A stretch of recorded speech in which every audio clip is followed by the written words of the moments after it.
Entonces, hola, muy buenos días, bienvenidas y bienvenidos a un programa de Coffee Brain. Soy la doctora Kitsia Ruiz Navarro, médica psiquiatra, en compañía del equipo de Brain and Mind. Está con nosotros la maestra Claudia Guillemont. Ella es terapeuta familiar y especialista en temas de violencia. Buenos días, Claudia, bienvenida. Hola, ¿qué tal? Bienvenidas a todos y a todas. También está con nosotros Mercedes Navarro. Ella es tanatóloga y especialista en mindfulness. Buenos días, Mercedes, bienvenida.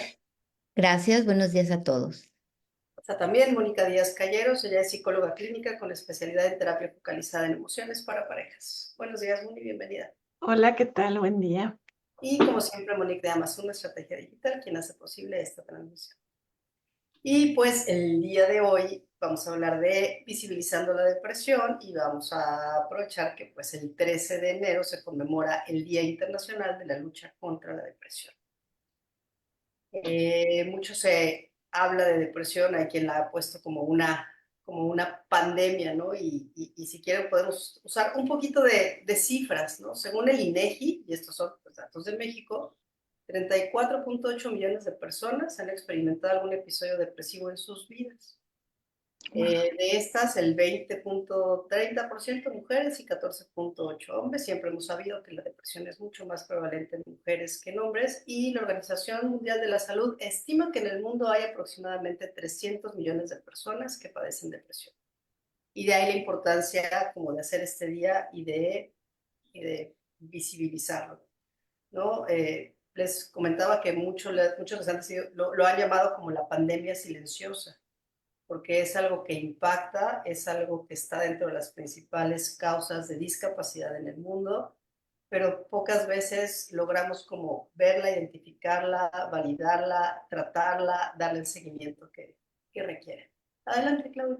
Yo quisiera como ir intercalando, ¿no? Algunos comentarios de pacientes, ¿no? Palabras que llegan al consultorio que nos empiezan a alertar a psicólogas y psicólogos sobre si necesitaríamos una interconsulta en psiquiatría para saber si hay que diagnosticar, descartar, confirmar una posible depresión.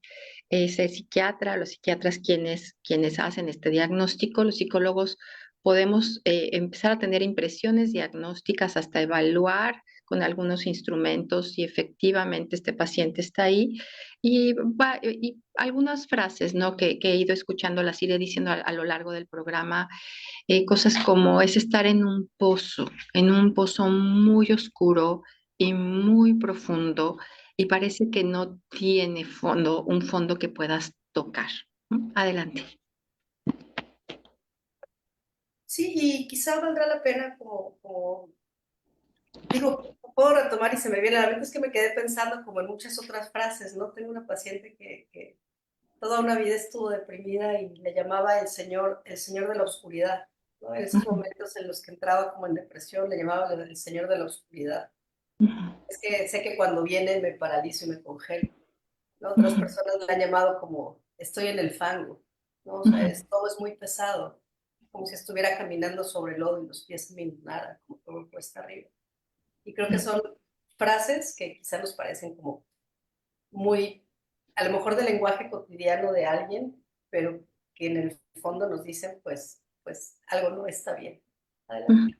Y ahí tomando cuando decías como de pronto los pacientes pueden convertir a la depresión como en un personaje, efectivamente desde las prácticas narrativas los problemas son problemas, las personas no somos problemas y darle una connotación al problema que nos permita de nuestro propio lenguaje acercarnos, alejarnos, dimensionarlo es muy importante.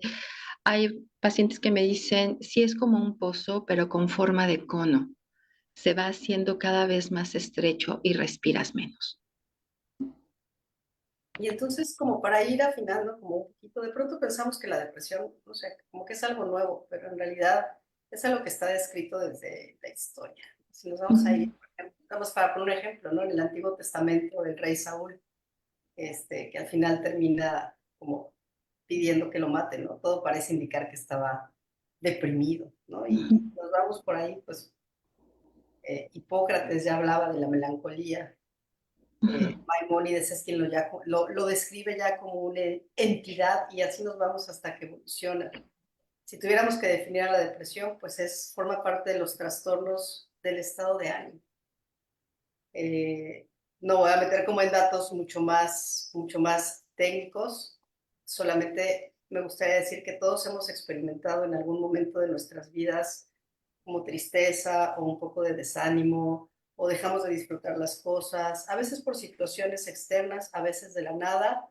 Sin embargo, como seres humanos tenemos como esta capacidad de autorregularnos, sobre todo cuando está muy relacionado a situaciones de afuera. Sin embargo, cuando esto empieza a interferir como en nuestro día a día, cuando ya no funcionamos como solemos funcionar, es cuando estos síntomas o cuando esta tristeza se convierte en motivo de una tensión. Adelante. La tristeza es tan profunda, tan presente, que a veces la puedo tocar. La puedo tocar y no me gusta cómo se siente. Y hablando de contextos, Kitsia, también hay que evaluar si el contexto que está viviendo esa persona en ese momento, en esas circunstancias, es tan abrumador que puede estar contribuyendo a esta sensación de tristeza. No nada más que sea un desbalance y nada más entre comillas, que sea un desbalance bioquímico que se traduce en un diagnóstico de depresión, sino que efectivamente el contexto es tan abrumador que abona, suma y define muchas veces el cómo se siente una persona. Adelante.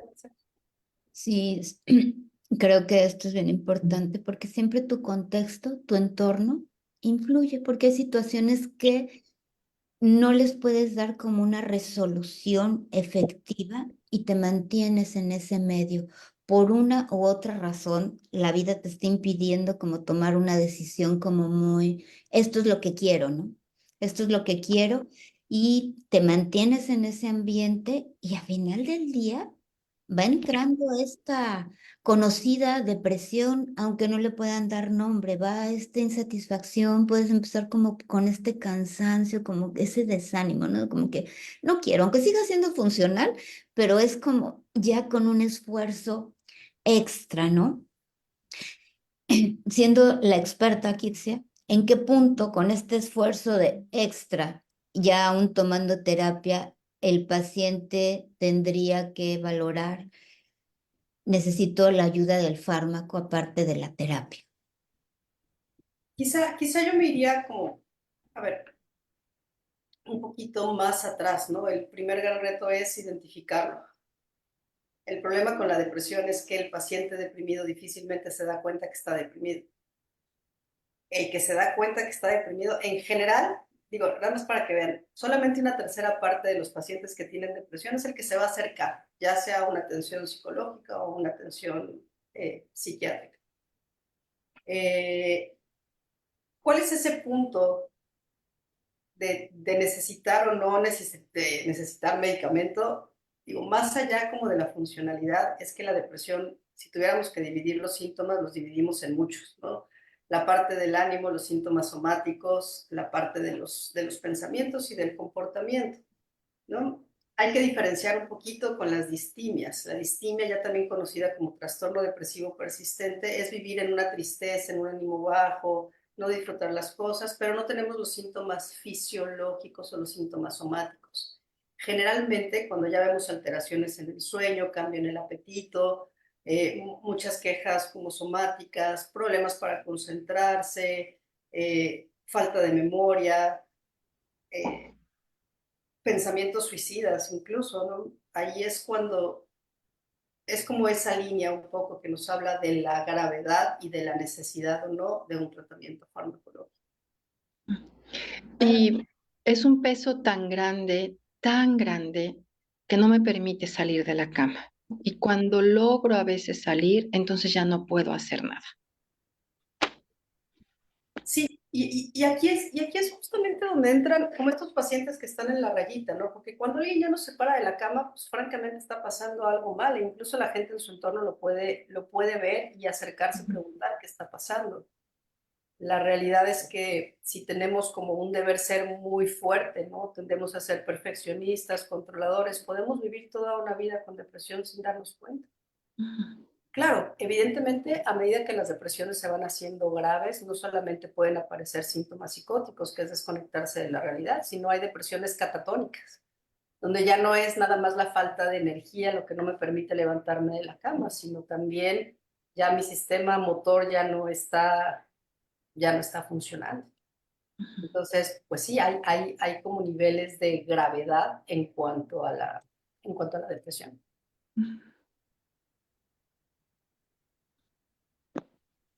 Y otras frases, ¿no? Para ir intercalando es, trato de subir estas paredes en este agujero en el que estoy, pero cada vez se hace más profundo. Otro paciente me decía, es como volver a caer en este gran bache y no sabes si va a ser socavón. Y no ves hacia arriba porque no sabes hasta dónde va a llegar el fondo. Es como si estar en caída libre. Adelante, Cori. Gracias, Kitsia. Buenos días a todas. Yo tengo dos como líneas de pensamiento. Una de ellas es, me quedo pensando en lo que tú dijiste, ¿no? Que solo el 3% de las personas con depresión llegan a pedir ayuda. Una tercera parte. Perdón, una tercera parte. Este, en, en, en mi caso, o sea, yo siento que como que los pacientes sí llegan a pedir ayuda, pero no saben por qué. O sea, como que dicen, me siento mal, no tengo energía, todas estas, ¿no? Todas estas otras cosas que le pasan. Y cuando uno dice, pues órale, es depresión y necesitas ir al psiquiatra y a que te ayude, como que, o sea, como que no, eso no es, ¿no? Entonces es o sea, como que muy resistente. Y es ahí donde, tratando de responder un poco a Mercedes y donde se complica un poquito la situación del tema de la depresión, al menos desde mi marco teórico, es que es ahí, en esa resistencia, en donde va un poco de la mano de cómo se combate, ¿no? O sea, cómo se elimina la depresión de una persona. Entonces, hay veces que la tristeza es muy clara, porque pasa algo y entonces me entristezco y paso por duelo y entonces habrá que hablar con Mercedes. Pero hay otras veces que simplemente me doy cuenta que esto se viene formando desde hace tiempo y que ha ido creciendo y que van cambiando las cosas y uno le deja ver al paciente. Y yo siempre les digo, mira, la depresión se combate con depresión, ¿no? Habrá que ver qué parte de ti no quiere combatir la depresión.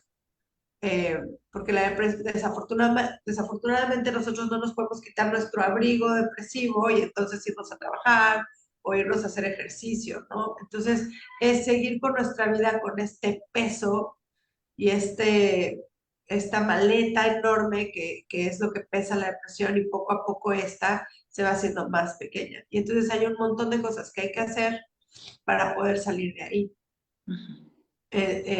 Y sí, el fármaco obviamente ayuda, la terapia ayuda, las actividades ayudan, el trabajo ayuda, la familia ayuda, todo esto ayuda, pero al final el que tiene que salir de la cama es el paciente, con todo este peso, ¿no? Y con toda esta visión de túnel, y con todo esto que siente. Entonces, bueno, ahí es donde se vuelve complejo, siento. Y hablando de adolescentes, está enojada todo el tiempo, está enojado todo el tiempo, está grosero, está contestón, no sabemos qué le pasa, se aísla. Verdaderamente ya intentamos todo. Que ahí es perdón, ahora que te doy la palabra, hombre, que ahí es una diferencia muy importante entre esos síntomas de los niños adolescentes y también de los adultos mayores.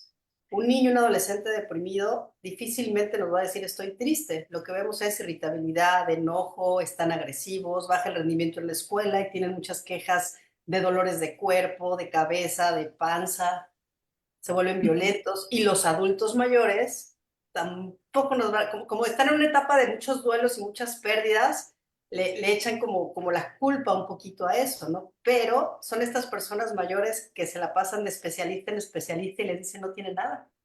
No, ese es como uno de los síntomas muy importantes en los adultos mayores deprimidos, que tienen muchas quejas somáticas que les llamamos y tienen muchos problemas de memoria también. Ujú. Entonces, están esos extremos de edades que los síntomas son diferentes. Adelante, Mónica. Sí, sí, sí, sí. Sí, yo quería comentar como la diferencia entre depresión y tristeza, porque la tristeza muchas veces se considera uno de los síntomas de la depresión, o sea, como este estado de ánimo, pero claro, no siempre, coincido con lo que están diciendo, de que hay veces en que se manifiesta como tristeza y hay más bien que es como irritabilidad, como que ni yo me aguanto, ¿no? Pero hay que distinguir que hay como una tristeza normal, de que los seres humanos podemos sentirnos tristes todos de vez en cuando. Hay situaciones en la vida que generan tristeza y hay veces en las que no es purititita tristeza. Y justamente cuando hablamos de este programa de visibilizar la depresión, es como, a ver, pongamos atención en cuáles son esas cosas como un poco más sutiles. Por ejemplo, me gustaría comentar que es más probable que en la tristeza uno llore porque da una sensación más como de fluir, fluir, fluir, y la depresión es más como que todo está atorado, ¿no? Muchas veces es un poco así como que ni una cosa ni la otra, ¿no? La tristeza, básicamente a mí me gustaría como usando una metáfora, imaginarla como un río, como que fluye, como que hablo y me siento mejor, como que, claro, tiene subidas y bajadas, de pronto estoy un poquito mejor, de pronto estoy un poquito peor. La depresión es más como una presa que contiene, nada se mueve, todo está duro. No sé si les hace sentido esta metáfora, es decir, la tristeza se parece más al río, la depresión se parece más a la presa, a la cosa como rígida y dura, donde si acaso vemos un movimiento es igual o peor, igual o peor, igual o peor. No podemos ver estas cosas como de que ya cuando hablo con alguien me desahogo, me siento mejor, de pronto encuentro cosas placenteras, va y viene. Por eso cuando hablamos de depresión, quizá tenemos que ser como muy, para eso existen los criterios diagnósticos, ¿no? Un poquito, Ujú. ¿no? Y tenemos esos puntos que le llamamos nosotros como los cardinales, los que sí o sí tienen que estar. Y hablamos que de toda esa gran lista tiene que haber por lo menos 5 que duren 2 semanas de forma continua y que tengamos un franco cambio en nuestro funcionamiento previo a. Y dentro de ellos, ni siquiera se habla de tristeza, es un ánimo deprimido todo el día, la mayor parte de los días. Una Ujú. incapacidad para disfrutar las cosas, cambios en el peso, ya sea que ganen o pierdan peso. Puede haber enlentecimiento psicomotriz o agitación, fatiga, falta de energía, sentimiento de culpa o minusvalía. Ojo, no es que tengan que estar todos, ¿no? Disminución de la atención en la concentración, pensamientos de muerte, y lo anterior tiene que provocar un malestar clínicamente significativo o un deterioro en el funcionamiento. Y como todo diagnóstico en psiquiatría, pues no se debe a sustancias, no se debe a otra enfermedad, o sea, tenemos que asegurarnos que el cuerpo está funcionando bien, que no hay un hipotiroidismo, por ejemplo, que es muy común que los pacientes con hipotiroidismo lo que debuten con una depresión, que no se deba a algún otro trastorno psiquiátrico y que no existan, bueno, pues otros trastornos, ¿no? Es donde entra nuestro diagnóstico diferencial. Y como decía Claudia, ¿no? Si bien el diagnóstico es clínico, tenemos instrumentos, o sea, tenemos instrumentos que son escalas que nos ayudan a hacer un poquito más objetivo lo subjetivo, ¿no? Y son escalas, unas que aplica el paciente, otras que aplicamos nosotros en el consultorio, pero nunca nos va a sustituir como el síntoma que nos diga el paciente. Ujú. Adelante. Y si empiezo mi día con estos pensamientos y estos pensamientos que no se van, sé que va a ser un mal día. Así es. Ahora, otra cosa muy importante que debemos de considerar con la depresión es que no nada más es como esta parte emocional o afectiva, ¿no? Hay que considerar que la depresión es una baja del funcionamiento de todo nuestro cuerpo, de todo nuestro cuerpo, ¿no? Por eso el cansancio, por eso la fatiga, por eso los cambios en el sueño, por eso el apetito baja, por eso la libido disminuye. O sea, es todo nuestro cuerpo está a la baja, ¿no? Y aquí es donde entra un poquito como todo esto de la psiconeuroinmunoendocrinología, ¿no? Que es esta interacción que hay entre el sistema inmunológico, las hormonas y el cerebro, ¿no? Alguien que está deprimido puede tener muchos cambios biológicos en su cuerpo. ¿Por qué? Porque vamos como a la baja en todas las funciones. Entonces, ¿por qué quiero aclarar esto? Porque la depresión no es una decisión, ni solo es un estado emocional, como decía Moni. La tristeza es una emoción, pero la depresión es un cuadro clínico, es decir, es un conjunto de signos y síntomas que cuando los integramos nos dan como ese diagnóstico. ¿Okay? Ahora, independientemente como del, del diagnóstico o el abordaje, y de esos como diagnósticos diferenciales, algo que escucho mucho es como de, pero si yo soy fuerte, ¿no? Pero si yo puedo, pero ¿cómo es que me pasó a mí que yo me deprimiera, ¿no? Si tuve una infancia feliz y no tengo traumas, ¿no? Es como si te da una gastritis y tienes una dieta perfecta, como si eres flaco, haces ejercicio, comes lechuga y te da diabetes, ¿no? Ahí voy. El cerebro es un órgano más del cuerpo y es el responsable de cómo siento, cómo me comporto y cómo pienso. Cuando algo no está funcionando adecuadamente en el cerebro, entonces empiezo a perder el control del comportamiento, pensamiento y emociones. Y hay ciertos síntomas en esas tres áreas que lo que me integran es el diagnóstico de depresión. Pude no haber hecho nada en la vida, no soy responsable de eso. Si tengo una genética, o sea, tiene que ver mi genética, el cómo crecí, qué herramientas tengo para resolver los problemas, qué problemas se me van presentando, cómo he cuidado mi cuerpo. Digamos que es un mix en un caldero, o hasta que llega un punto donde ese mix el cerebro no lo puede contener y vienen una serie de cambios. De ahí el porqué de la medicación. El que tiene gastritis, el que tiene diabetes, no dice, ay, yo soy fuerte, ay, yo puedo, ay, le voy a echar ganas, o se culpa porque es diabético cuando es flaco, hace ejercicio y come lechuga. No, o sea, como no hay factores de riesgo. Entonces, tenemos que verlo así, no somos culpables ni responsables. Adelante, Cor. Sí, No, yo solo, ay, perdón, Corina, perdón, perdón. perdón, nada más yo quería agregar a lo que estabas diciendo que, y no viene sola, ¿no? La depresión.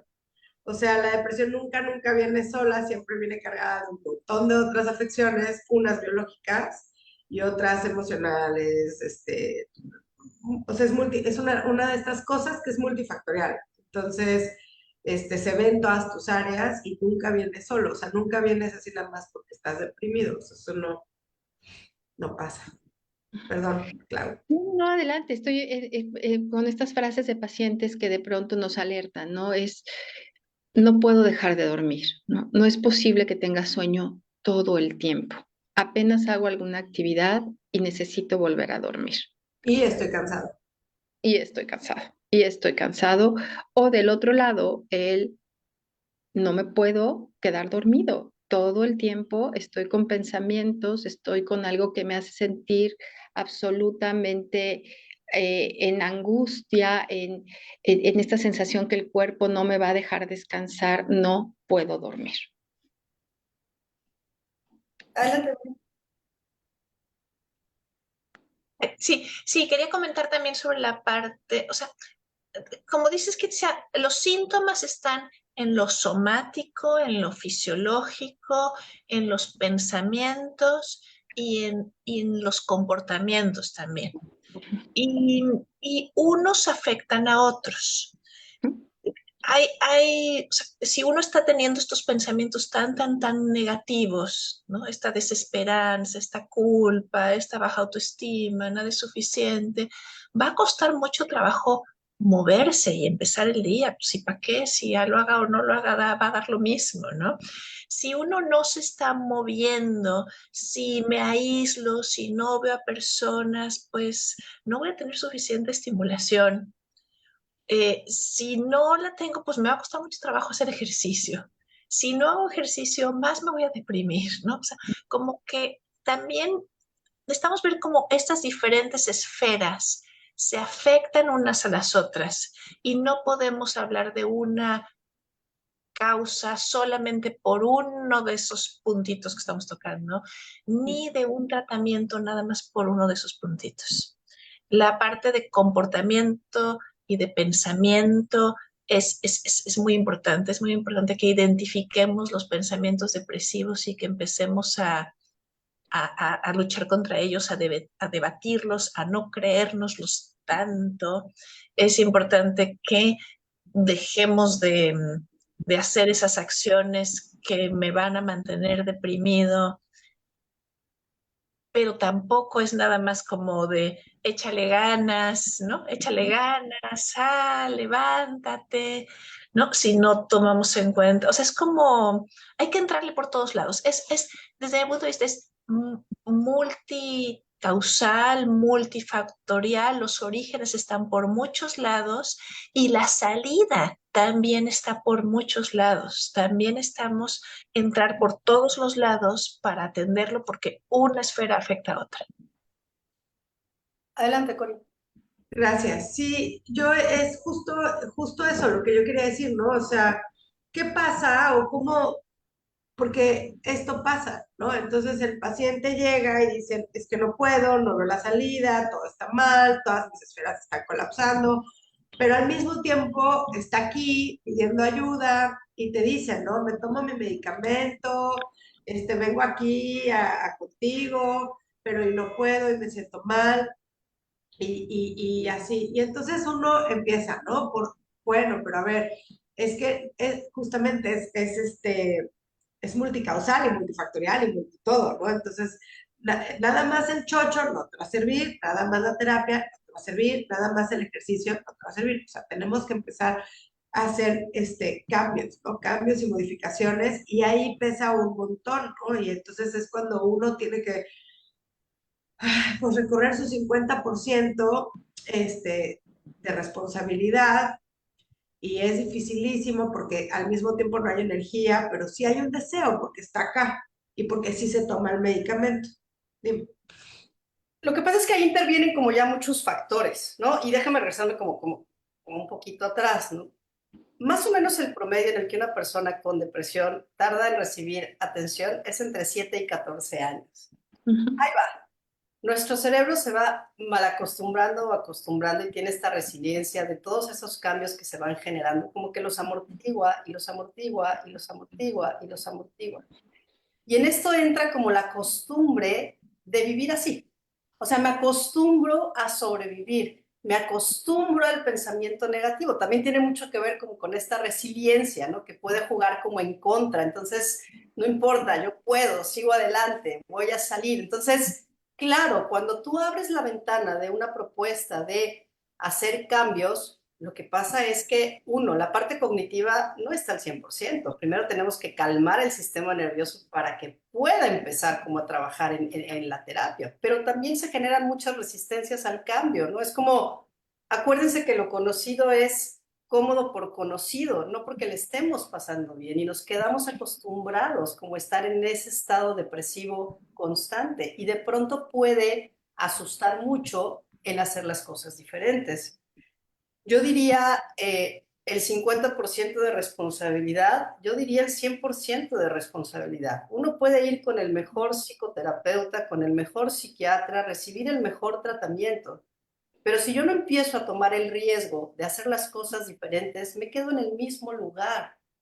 Y ahí es donde entra como la confianza en decir, a ver, a lo mejor yo no tengo claro ni entiendo por qué me están diciendo que voy a hacer ejercicio, pero va, si me dicen que me va a ayudar, pues lo voy a intentar, ¿no? A lo mejor yo sigo sin entender todavía este medicamento por más que me lo explican, pero si estoy yendo con alguien que sabe, bueno, pues me toca confiar y esperar como ese resultado. Y el otro factor, Cori, que también entra ahí en esto que tú planteas, pues ya es como la personalidad de cada uno, ¿no? Es si tuviéramos que definir personalidades, pues qué herramientas o cómo aprendí yo a relacionarme con el mundo y conmigo. Y sí, no podemos perder de vista que también hay trastornos de personalidad que están al mismo tiempo que la depresión y que eso genera muchas resistencias y que eso genera patrones de comportamiento muy arraigados y que por más que les dices que lo tienen que cambiar, pues no lo cambian, ¿no? Y ahí es donde también uno desde este lado pues reconoce como esas limitaciones, no es, bueno, pues si ya es como decisión tuya, ¿no? Ya tienes la mente clara, ya no estás tan deprimido, ya te explicamos, Ya si no quieres, pues entonces no quieres. Y eso ya no tendría que ver necesariamente con la depresión. Por eso nunca podemos perder de vista esos rasgos de personalidad en los pacientes. Que es a lo que llamamos ganancia secundaria. No, no necesariamente, porque muchas veces la ganancia secundaria es inconsciente. O sea, a ver, el gran reto es que la haga consciente, si es que la hay, pero en la mayoría de las personas es como muy inconsciente. No, siempre, siempre es inconsciente. O sea, Es el trabajo terapéutico, ¿no? Bueno, que parte de todo esto es parte de pues esa es la parte compleja, ¿no? De entender que, bueno, quizás hay una parte de ti que no tiene tantas ganas de salir allá, de allá. Es difícil. sí, sí, sí. Entonces, claro, cuando estamos tan deprimidos, como decíamos, y es con lo que cierro ahorita, ¿no? El automonitoreo no ayuda porque ni siquiera somos capaces como de vernos, ¿no? Y creo que esa es la importancia de tener como estos días, ¿no? Que si a lo mejor somos conscientes que alguien con depresión no alcanza a verlo, el entorno sí lo puede visibilizar. Es como de, oye, y seguramente a ustedes les ha pasado, ¿no? O sea, me traen muchos pacientes que no tienen idea que están deprimidos y más bien quien sugiere es el amigo, el primo, el tío, la mamá de decir, ¿sabes qué? Creo que no estás bien. Ven, vamos a que te atiendan. Adelante, Clara. Y con esos pacientes estoy viendo voces, no, bueno, escuchando voces de pacientes, viendo lo que escribir, un poquito preparando este programa, cuando, y la mayor parte de las veces alguien más quien lo nota, y hablamos un poquito sobre esto que se llama psicoeducación, de mira, esto puede suceder en las familias, así como hay familias con tales o cuales padecimientos podría. Y hay estas historias, ¿no? Donde, claro, yo me acuerdo de una tía, ¿no? O por ahí hay un secreto a voces de un suicidio en la familia, o por ahí alguien contó de el tío fulano que se la vivía metido en el alcohol, pero lo que estaba era muy deprimido, pero no se le había puesto nombre. Hay familias, ¿no? Con una tendencia genético-hereditaria o hereditaria muy marcada cuando haces familiogramas, cuando ves la parte transgeneracional, en que efectivamente puede estar mucho más presente, ¿no? Como habrá otras en que haya más diabetes o más cáncer o más hipertensión, cualquier otro órgano que en algunas familias funcione o deje de funcionar de manera óptima. Y ahorita un poco escuchándolas, ya sin ser la voz necesariamente de los pacientes, recordarles que las formas terapéuticas pueden ser muy variadas, ¿no? No vamos a hablar hoy de tratamientos, sin duda lo que estamos es visibilizando la depresión, pero sí quisiera acotar que el territorio del problema nunca ocupa el 100% de la vida de una persona. Puede sentirse como el 99.99%, pero siempre hay un pedacito que no está ocupado por el territorio del problema. Sí puede ser cómodo quedarse ahí, es un lugar conocido, tiene mapas, sabes dónde dar la vuelta, dónde pararte. Y lo que está adelante, que es la historia preferida de vida, pues no tenemos ni mapa, pero es un territorio más grande e inexplorado al que sí podemos llegar. Y la manera de acompañar ese proceso es primero nombrando a qué nos estamos enfrentando.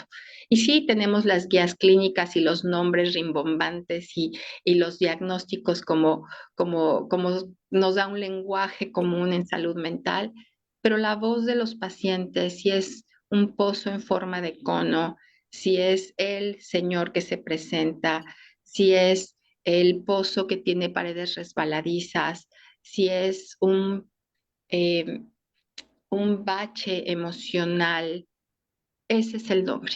Ese es el nombre que nos sirve para caminarlo juntos y disminuir la influencia de ese problema en nuestra vida. Sobre todo, adquirir la experiencia porque nos puede volver a agarrar y meterse, pero como decía algún paciente, la primera me agarró desprevenido, la segunda yo ya sabía mejor qué hacer.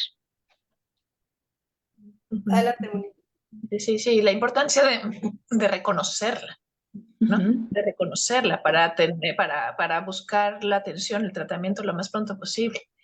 Yo les quiero compartir algo que desarrolló un psicólogo que se llama Bill O'Hanlon, que ha trabajado muchísimo con depresión. Y él hace una cosa un poco irónica, ¿no? Pero dice, a ver, ¿cuál es la receta para deprimirse. O sea, si yo me quiero deprimir, pero o sea, que una buena depresión, ¿cómo me la cocino, no? Si uno quisiera hacer eso, que obviamente es irónico porque nadie quiere eso, ¿no? Entonces, por ejemplo, les voy a leer rápido. Quédate quieto, no hagas ninguna actividad que te haga respirar rápidamente o profundamente. O sea, no hagas ejercicio. Si puedes, quédate en cama. Si no, entonces quédate sentado en la misma silla todo el día, ¿no? Aíslate, evita otras personas. Si no puedes evitar a las otras personas, intenta hablar con poquitas personas de poquitas cosas, ¿no? Habla acerca del mismo tema, de preferencia de qué tan deprimido o qué tan infeliz te sientes. Duerme durante el día para que tengas un buen insomnio en la noche. Piensa en el pasado, en tus miedos, en tus defectos, en tus errores, en tus resentimientos. Imagina que el futuro va a ser igual o peor que el pasado y el presente. Come terriblemente mal, lo que sea tu especialidad, ya sea deja de comer o come comida chatarra, azúcar, grasa. No te ocupes con hobbies, ni pasiones, ni intereses espirituales. Bebe alcohol, fuma, consume drogas y no pidas ayuda. A mí me parece muy curioso este listado, ¿no? Porque son cosas que uno hace cuando uno está deprimido. Y ahí está el círculo vicioso. O sea, si yo estoy muy deprimido, es más probable que consuma alcohol. Pero si consumo alcohol, voy a empeorar la depresión. Si yo estoy muy deprimido, es muy probable que hable todo el día acerca de la misma cosa, pero si hablo acerca de la misma cosa todo el día, voy a empeorar la depresión, ¿no? Entonces son como cosas que uno puede estar atento. Ay, Kitsi, estás en silencio. Aunque suene irónico, es que ese es el estilo de vida de muchas personas. O sea, justamente, y aquí es donde entra un poquito, y quizá me voy a detener, a esa diferencia entre la depresión y la distimia, ¿no? Esa distimia es lo mismo que la depresión sin los síntomas como somáticos o físicos o orgánicos, por así decirlo, sino es más bien como ese estado emocional donde hacen justamente todo lo que tú estás diciendo, ¿no?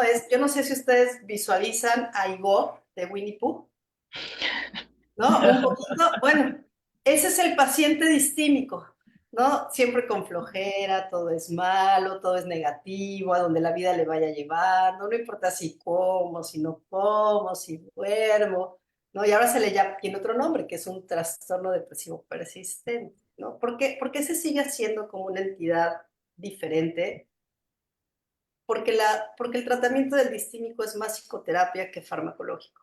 Solo es un pequeño porcentaje de pacientes con distimia que nos responden al tratamiento farmacológico. En realidad el abordaje va más hacia la parte de psicoterapia. Y la otra gran diferencia es que no genera un malestar clínicamente significativo, ni tampoco una alteración en nuestra funcionalidad. Pero para fines prácticos es hacer todo lo que dice Moni. Adelante. Pero yo quiero decir, pero también estamos visibilizar la distimia, ¿no? O sea, también no es normal, la distimia tampoco es normal, tampoco es una forma de vida que uno diga, bueno, como no cumplo todos los criterios para depresión mayor, no, a ver, la distimia también estamos a atenderla, también requiere tratamiento. Yo te voy a contar qué pasa y es como mucho el día a día, ¿no? Muchos pacientes llegan acá, por ejemplo, por ansiedad o por algún duelo, por insomnio, y cuando hacemos la historia clínica, en un gran porcentaje nos encontramos la distimia, y cuando les explican lo que es la distimia, los ojos les brillan, ¿no? Es como de, sí, así me he sentido toda la vida, escondido del mundo, como autoestima baja, tristeando, como sin motivaciones, como nada más, o sea, y por eso es importante, sí, visibilizarlo, porque eso, el saber que sí existe como ellos se han sentido toda la vida y como han funcionado, la verdad es que no solamente es motivador para ellos de decir, ok, tiene nombre, ¿qué hago? ¿No? ¿Qué hago?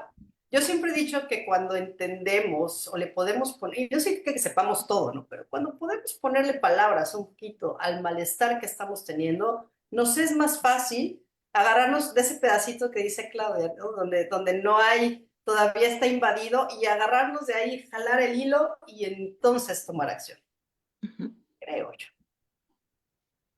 ¿Ok?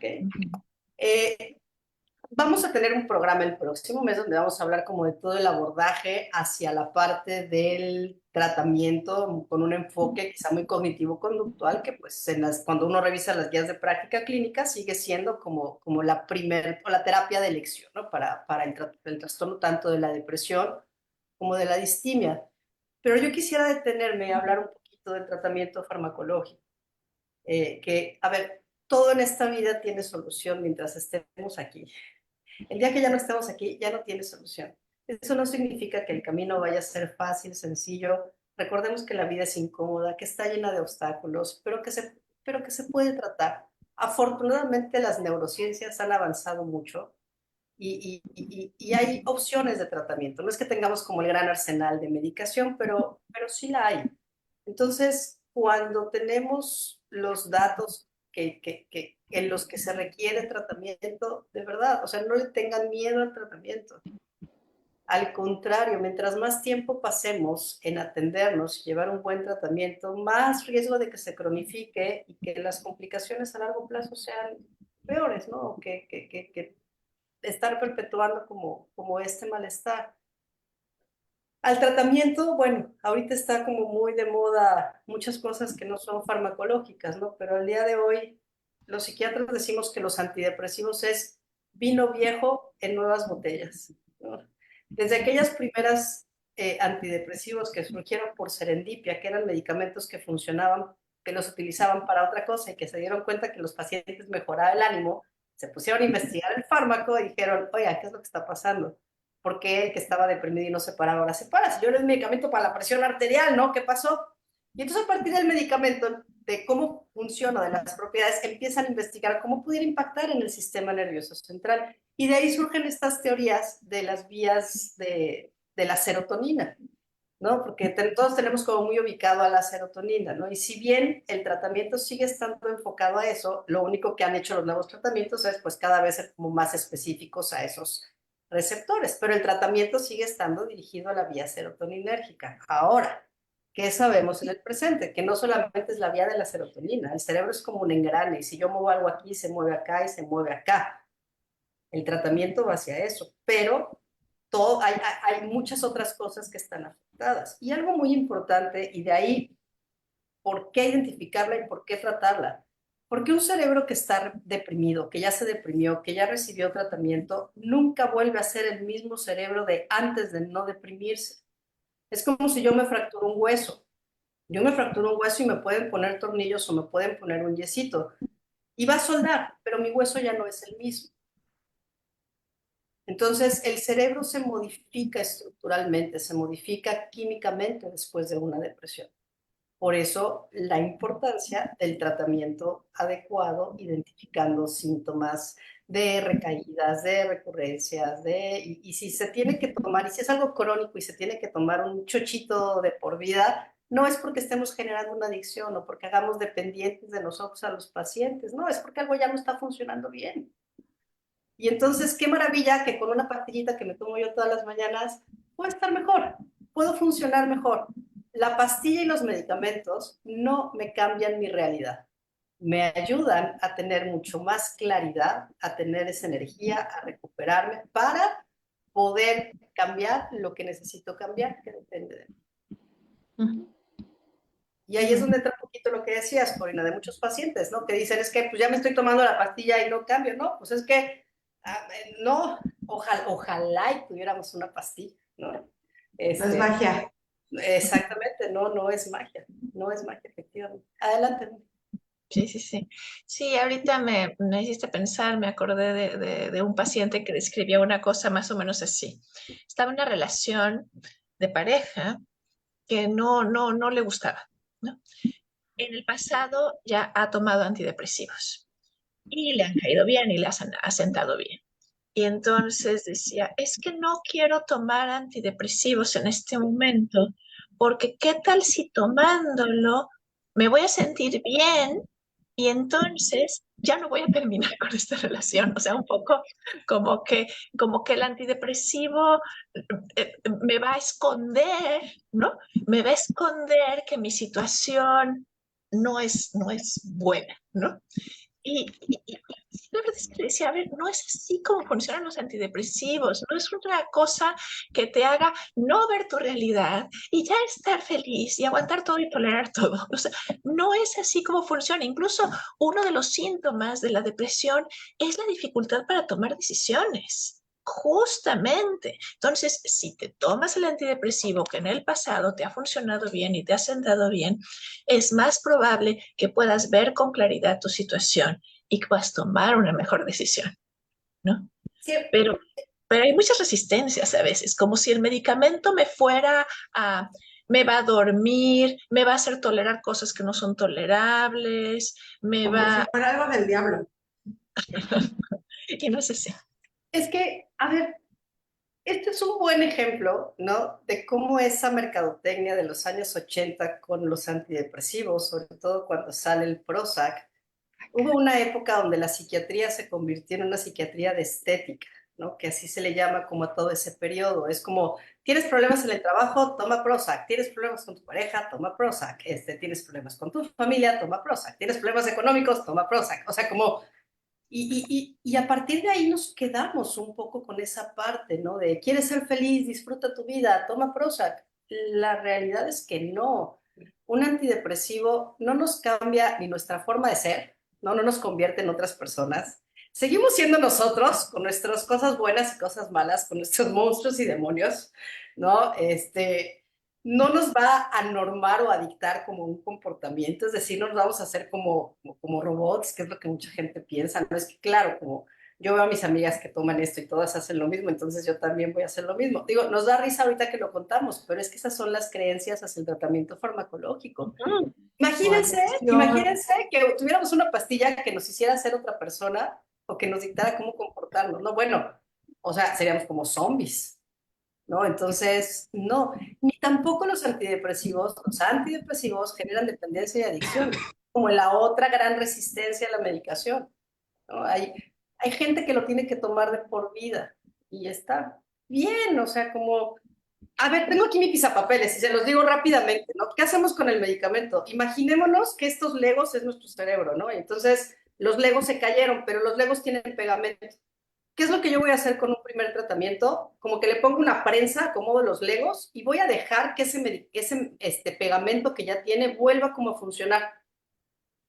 Si después de ese tiempo yo quito la prensa, lo que espero es que los legos se queden en su lugar. Eso significa que el pegamento todavía funciona, ¿no? Pero si yo lo quito y los legos se caen y me regresan los síntomas, significa que ya no tienen pegamento. Entonces, si tengo que dejar un pegamento, una prensa por el resto de la vida para que esto funcione como tiene que funcionar, pues no hay como mayor problema ni mayor riesgo. Eso no significa que sea dependiente. Eso significa que ya hay algo en mi cerebro que no funciona bien. Entonces le pongo una prensa ahí para siempre. Adelante. Y lo difícil que a veces es en psicoterapia plantear la posibilidad de que tengan que tener una interconsulta en psiquiatría, ¿no? Y voces de pacientes que dicen, claro, de nada sirvió que viniera yo aquí, pues nada más vine a perder el tiempo, ¿no? Entonces me va a mandar con alguien más, usted ya no me quiere atender, ¿no? Como si esto fuera algo que tiene que ser una cosa o la otra. Y a veces diciendo, bueno, dale prioridad al tema de psiquiatría, si es un tema de tiempo, si es un tema de finanzas, porque primero necesitamos, como decías, Kitsia, que esta prensa de resultados, ¿no? También de estos pacientes que atrapados sobre todo ya en la dependencia de sustancias, especialmente alcohol y marihuana, no ven el riesgo de esta dependencia, pero sí cuestionan una posible dependencia farmacológica a un tratamiento, ¿no?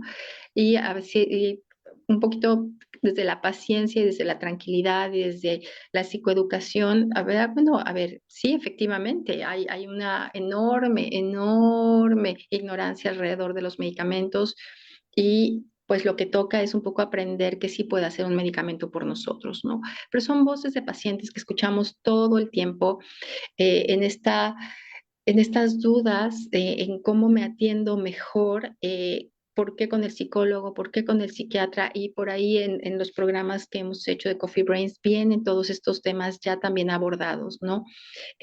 porque es importante, porque es un órgano más, porque el cuarteto de la felicidad, que por ahí lo leí en algún momento, oxitocina, dopamina, serotoninas, epinefrinas, no está funcionando como debe y requiere un apoyo farmacológico, como requeriría un hueso, el tornillo o arreglar la fractura de alguna manera. Adelante. Sí, sí, sí. Quisiera comentar un poco yendo, cerrando como lo que hemos estado hablando de visibilizar la depresión. Es que el objetivo de este programa no es autodiagnóstico, ¿no? O sea, que si tú escuchaste este programa y te sientes identificado con las frases de los pacientes de Claudia, te sientes identificado con los síntomas que enlistó Titzia, no necesariamente tienes depresión, no necesariamente vas a necesitar medicamento toda la vida, pero puede ser muy importante que acudas a un psiquiatra para que tengas una adecuada valoración. Yo he platicado a veces con Kitsia que tú me dices, yo no le mando medicamento a todos los pacientes que vienen a consultarme. ¿No? Hay unos que sí, hay unos que no, no, pero uno no puede, o sea, como que para mí lo importante de este programa es decir, bueno, pudiera ser que tenga yo depresión, pudiera ser que llevo un buen rato con depresión, pudiera ser que alguno de mis familiares está en un cuadro depresivo, esto huele como que eso, entonces hay que buscar ayuda y ir con un psiquiatra por, un, por una evaluación adecuada, pues es el camino para identificar si es un cuadro depresivo, si es una distimia, si es otra cosa, si requiere estudios médicos, ¿no? No es que, o sea, como que desde mi punto de vista, esto es como una alerta a decir, considera que puede ser que lo que estás viviendo o lo que estás viendo tu familiar, tu amigo, tu persona cercana, sea depresión. Considéralo, tómalo en cuenta. Pues creo que nos acabas de dar un muy buen cierre y unas muy buenas conclusiones. No creo que no tenemos nada más que agregar, nada más hacer un comentario. Así como a Claudia le pasa que llegan desencantados porque los mandan con alguien más, también a mí me pasa al revés. O sea, vienen acá como con la esperanza de que una pastilla les cambie algo y es como de no, pero también tienes que ir a terapia, ¿no? O sea, es como de, y es parte de la dirección que les vamos dando, ¿no? Pues muchas gracias a todas y todos los que nos acompañaron, muchas gracias por sus comentarios, muchas gracias Mónica, Claudia, Corina, Mercedes, gracias Mónica de Amazon Estrategia Digital, quien hizo posible la transmisión. Les recuerdo que el programa queda grabado en redes sociales, Facebook, YouTube, Instagram como brainandmind.mx. Si alguien desea contactar con alguna de las integrantes de Brain and Mind, puede encontrar su información de contacto directo en www.brainandmind.mx.